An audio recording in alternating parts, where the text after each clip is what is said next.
दोस्तों नमस्कार। मैं हूं शैलेंद्र सिंह और आप देख रहे हैं हमारा यूट्यूब चैनल शब्द शब्द शैलेंद्र से। आज बात करेंगे हरियाणा विधानसभा चुनाव के बाद। वीडियो में आगे बढ़ने से पहले आपसे एक छोटी सी अपील है कि अगर आपने हमारा चैनल सब्सक्राइब नहीं किया है तो सब्सक्राइब कर लीजिए, वीडियो को अंत तक देखिए और अच्छा लगे तो लाइक, शेयर और कमेंट भी कीजिएगा। शुक्रिया। उत्तर प्रदेश के मुख्यमंत्री योगी आदित्यनाथ का जो नारा था कि बटेंगे तो कटेंगे और नेक रहेंगे तो एक रहेंगे, इसके बाद एक राजनीतिक परिदृश्य बदल गया। 2024 का जो लोकसभा चुनाव था उसमें विपक्ष ने भारतीय जनता पार्टी को घेरने के लिए जो अभियान चलाया उसमें एक सबसे प्रमुख हिस्सा था संविधान का। विपक्ष के द्वारा ये कहा गया कि भारतीय जनता पार्टी को अगर 400 से अधिक सीटें मिल गईं तो वो संविधान में संशोधन करेगी, आरक्षण को खत्म करेगी और दूसरी बात ये समझाई गई कि जो भी चुनाव हैं वो खत्म हो जाएंगे, यानी 2024 के बाद कोई भी चुनाव नहीं होगा। विपक्ष का यह नैरेटिव काम कर गया और भारतीय जनता पार्टी 2024 के लोकसभा चुनाव में जिस परिणाम की अपेक्षा रख रही थी वो दूर दूर तक नजर नहीं आई। भारतीय जनता पार्टी अपने भरोसे बहुमत हासिल नहीं कर पाई। एनडीए को जो बहुमत मिला वो भी बहुत कम मार्जिन का था। भारतीय जनता पार्टी और एनडीए लोकसभा चुनाव से पहले ये सोच रही थी कि 400 से अधिक की सीटें उसे मिलेंगी और भारतीय जनता पार्टी के पास 300 से अधिक की सीटें जाएंगी। बावजूद इसके जो एनडीए है वो 293 सीटों पर अटक गया और भारतीय जनता पार्टी 240 सीटों पर रुक गई, जिसकी वजह से उसे बहुमत हासिल नहीं हुआ। और इस पूरे अभियान का जो खलनायक बना वो था उत्तर प्रदेश। भारतीय जनता पार्टी की सबसे करारी हार उत्तर प्रदेश में हुई। सिर्फ हार ही नहीं हुई बल्कि उनके जो प्रमुख बड़े नेता थे, चाहे प्रधानमंत्री नरेंद्र मोदी हों या रक्षा मंत्री राजनाथ सिंह, उनकी जो जीत का बहुमत था वो बहुत कम रहा। जो 7 लाख के पार, 5 लाख के पार की उम्मीद थी वो नहीं हुआ। ये समझा जा रहा था। अब बहुत सारे राजनीतिक जो विश्लेषक थे, खास तौर से भारतीय जनता पार्टी का जो थिंक टैंक था, वो ये नहीं समझ पा रहा था कि आखिर ऐसा क्या हुआ जो उत्तर प्रदेश में भारतीय जनता पार्टी की गति हुई, जबकि यहाँ पे योगी आदित्यनाथ का सुशासन था, प्रधानमंत्री नरेंद्र मोदी का बड़ा चेहरा था और इन सबसे बड़ा 2024 में राम जन्मभूमि का भव्य मंदिर अयोध्या में था। 500 साल के इंतज़ार के बाद जो मंदिर बना उसका भी प्रभाव यहाँ के चुनाव पे नहीं पड़ा। हैरत वाली बात ये रही कि खुद फैजाबाद की जो लोकसभा सीट है वहाँ पर भी भारतीय जनता पार्टी को करारी हार का सामना करना पड़ा। ये सीट समाजवादी पार्टी के खाते में चली गई। लोकसभा चुनाव के बाद भारतीय जनता पार्टी लगातार ये सोचती रही कि आखिर ऐसा क्या हुआ, क्यों हुआ, कैसे हुआ, लेकिन अंत तक भारतीय जनता पार्टी किसी भी चिंतन पर पहुंच नहीं पाई। इसी के बाद जम्मू कश्मीर और हरियाणा विधानसभा के चुनाव आ गए। हरियाणा में भारतीय जनता पार्टी की हार तय मानी जा रही थी। जम्मू कश्मीर में उम्मीद थी कि भारतीय जनता पार्टी कुछ अच्छा प्रदर्शन करेगी, तो वहाँ उसने अच्छा प्रदर्शन किया। जो अलगाववादी ताकतें थी उनको सत्ता में आने से रोका। ये बात और है कि भारतीय जनता पार्टी वहाँ सरकार नहीं बना पाई, लेकिन नेशनल कॉन्फ्रेंस ने वहाँ सरकार बनाई। फारूक अब्दुल्ला के बेटे उमर अब्दुल्ला वहाँ मुख्यमंत्री बने और उन्होंने जिस तरीके की नीतियाँ जाहिर की उससे साफ हुआ कि वो केंद्र की सरकार के साथ तालमेल करके चलेंगे। हरियाणा में भारतीय जनता पार्टी की हार की पूरी उम्मीद थी। जितने भी एग्जिट पोल थे वो उसके खिलाफ थे, लेकिन हरियाणा में भारतीय जनता पार्टी ने तीसरी बार हैट्रिक मारते हुए अपनी सरकार बना ली। अब इसके पीछे का जो मूल मंत्र था वो आया उत्तर प्रदेश के मुख्यमंत्री योगी आदित्यनाथ का वो बयान, जिसमें उन्होंने कहा था कि बटेंगे तो कटेंगे, एक रहेंगे तो नेक रहेंगे। इस बयान को बाद में सरसंघ चालक मोहन भागवत और प्रधानमंत्री नरेंद्र मोदी ने भी अपने अपने तरीके से व्यक्त किया। अब ये ऐसा एक मूल मंत्र बन गया जो आगे के चुनाव में भी काम कर रहा है। महाराष्ट्र और झारखंड के चुनाव होने वाले हैं। इसी नवंबर में दोनों राज्यों के चुनाव के साथ कई राज्यों में उपचुनाव हैं विधानसभा और लोकसभा सीटों के। उनमें सबसे महत्वपूर्ण है उत्तर प्रदेश। उत्तर प्रदेश जो भारतीय जनता पार्टी की करारी हार का जिसको सामना करना पड़ा 2024 में, अब भारतीय जनता पार्टी वहाँ किसी भी तरीके से ये जो उपचुनाव हैं उनको जीतना चाहती है। 9 उपचुनाव हो रहे हैं।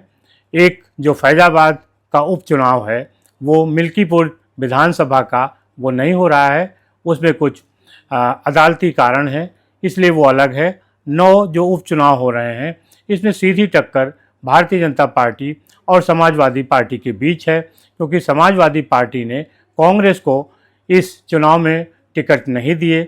जो 2 सीटों पे तालमेल की बात हुई थी वहाँ पे भी कांग्रेस चुनाव नहीं लड़ रही है। ऐसे में सीधा मुकाबला समाजवादी पार्टी और भारतीय जनता पार्टी के बीच है। अब देखना है कि इस मुकाबले में ऊंट किस करवट बैठता है। भारतीय जनता पार्टी यहाँ अपने सहयोगी लोकदल के साथ चुनाव मैदान में है। इन दोनों ही पार्टियों के साथ बहुजन समाज पार्टी भी यहाँ मैदान में है। तो ये जो नारा था कि बटेंगे तो कटेंगे और नेक रहेंगे तो एक रहेंगे, इसको अलग अलग तरीके से हर दल परिभाषित कर रहा है और उसका एक काउंटर नारा ढूंढ रहा है। समाजवादी पार्टी की तरफ से नारा दिया गया कि न बटेंगे न कटेंगे, एक रहेंगे, और उन्होंने कहा कि पीडीए एक है। समाजवादी पार्टी रोज नए नारे, नए होर्डिंग, नए बैनर के साथ मैदान में सामने आ रही है। कंफ्यूज हो गई है, तय नहीं कर पा रही है कि नारा क्या रखें। समाजवादी पार्टी इतनी बौखला गई है कि कैसे जाति मजहब के समीकरणों को साधें, कैसे सबको साथ लेकर के चल सके, क्योंकि भारतीय जनता पार्टी तो सबको साथ लेकर चलने की बात कर रही है, लेकिन ये कुछ का साथ और अपनों का विकास जो इनकी थ्योरी थी, ये अब तक एमवाई का समीकरण गढ़ने वाले जो पीडीए का समीकरण गढ़ रहे थे, आज इनका पीडीए का नारा डिरेल हो गया है और इसीलिए रोज नए नए नारे को खोज रहे हैं, नए नए पोस्टर लगा रहे हैं, लेकिन इन नारों और पोस्टर से भी उनकी चुनावी नैया पार नहीं होने वाली। ये उपचुनाव सभी की सभी सीटों पर बुरी तरह से हारने वाले हैं। दूसरी तरफ बहुजन समाज पार्टी की तरफ से नारा आया, बसपा के साथ रहेंगे तो आगे बढ़ेंगे। चुनाव में नारों का बड़ा महत्व होता है और किसी भी दौर में, किसी भी चुनाव में ऐसे नारे काम कर जाते हैं जो पूरे पूरे नैरेटिव को चेंज कर देते हैं, बदल देते हैं। योगी आदित्यनाथ का ये नारा ऐसा था जिसने हरियाणा की पूरी परिदृश्य को बदला और अब ये नारा पूरे देश में चल रहा है, महाराष्ट्र में भी और झारखंड में भी। हरियाणा की जीत के बाद भारतीय जनता पार्टी में उत्साह है। भारतीय जनता पार्टी संगठन और नेता दोनों ही ये मान के चल रहे हैं कि अगर वो एक तालमेल बना के चलेंगे तो उनकी जीत सुनिश्चित है। और एक ऊर्जा आ गई, जो ऊर्जा 2024 के लोकसभा चुनाव में खत्म दिख रही थी। चेहरों पे परेशानियां थीं, लोग समझ नहीं पा रहे थे कि आखिर क्या किया जाए। तो वो सारा कुछ, एक जो मंडल था वो सारा आभा मंडल बदल गया है और अब भारतीय जनता पार्टी पूरी ऊर्जा के साथ इस चुनाव मैदान में है। हरियाणा के बाद उसकी जो योजना है वो महाराष्ट्र और झारखंड को जीतने की है। लोकसभा चुनाव के दौरान विपक्ष ने जो 2-3 प्रमुख बातें कहीं, पहली ये थी कि 2024 के चुनाव के बाद जब भारतीय जनता पार्टी सरकार बना लेगी तो उसके बाद कोई चुनाव नहीं होंगे। तो ये आधार खत्म हो गया है। अभी भी चुनाव हो रहे हैं, महाराष्ट्र, जम्मू कश्मीर, झारखंड, हरियाणा, ये चुनाव हुए हैं। दूसरी बात थी कि आरक्षण को खत्म कर देंगे संविधान संशोधन के जरिए। वहाँ पर भी ये बात उतनी खरी साबित नहीं हुई है और अगर संविधान संशोधन की बात की जाए तो कांग्रेस ने अपने इतिहास में जितने संविधान संशोधन किए हैं उतने संविधान संशोधन भारतीय जनता पार्टी या किसी और सरकार ने नहीं किए हैं। तो आरोप लगाने वाली कांग्रेस ने कभी अपने गिरेबान में झांक के नहीं देखा कि उन्होंने संविधान को किस तरीके से बदला, किस तरीके से संविधान में संशोधन किया और क्या क्या नई चीज़ें संविधान में जोड़ी गई। हालांकि संविधान संशोधन को संविधान भी गलत नहीं मानता है और इसीलिए जब संविधान बना था उस समय ये अधिकार दिया गया था कि आने वाले दिनों में जैसी ज़रूरत हो उस हिसाब से संविधान में संशोधन किया जाए और संशोधन के हिसाब से राज्य आगे चलाया जाए।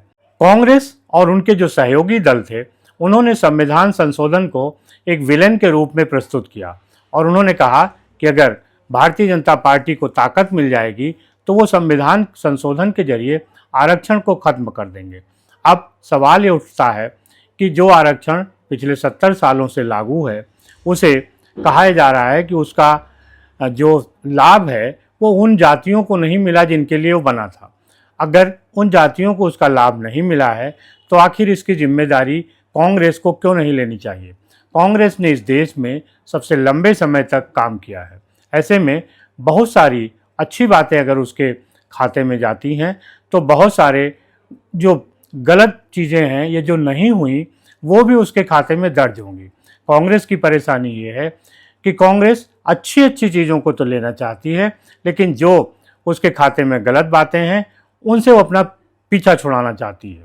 राहुल गांधी ये मान के चलते हैं कि कांग्रेस 2014 के पहले देश में राज नहीं कर रही थी, लिहाजा वो कांग्रेस के ऊपर कोई भी जिम्मेदारी नहीं डालना चाहते और उनका हर सवाल भारतीय जनता पार्टी से होता है कि आखिर उन्होंने क्या किया।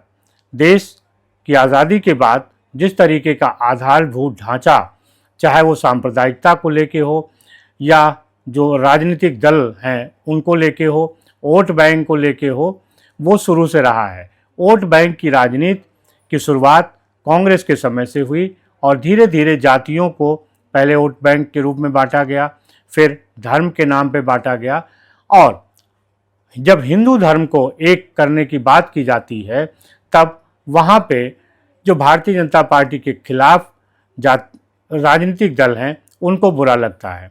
उनको लगता है कि हिंदू में अगड़े और पिछड़े अलग अलग हैं। धार्मिक रूप से वो मुस्लिम जातियों की बात नहीं करते हैं लेकिन हिंदू जातियों में विभाजन की बात करते हैं, क्योंकि उनको लगता है कि अगर हिंदू जातियों में बटा रहेगा तो फिर हिंदुत्व की बातें नहीं होंगी और भारतीय जनता पार्टी को नुकसान होगा। इसी बात को समझाने के लिए उत्तर प्रदेश के मुख्यमंत्री ने हरियाणा चुनाव के दौरान कहा था कि अगर बटेंगे तो कटेंगे और ये जो उनका मूल मंत्र था वो काम कर गया। आज उसी मूल मंत्र को अलट पलट के समाजवादी पार्टी और बहुजन समाज पार्टी भी चुनावी लाभ लेना चाहते हैं। देखना ये है कि इस नारे का कितना चुनावी लाभ समाजवादी पार्टी और बसपा को मिलता है और भारतीय जनता पार्टी के साथ इस नारे के साथ वोटर किस तरीके से खड़ा होता है। उत्तर प्रदेश के चुनाव परिणाम, साथ ही साथ महाराष्ट्र और झारखंड के चुनाव परिणाम इस बात की तस्दीक करेंगे कि वोटर क्या सोचता है। आपकी क्या राय है ज़रूर बताइएगा। शुक्रिया, धन्यवाद।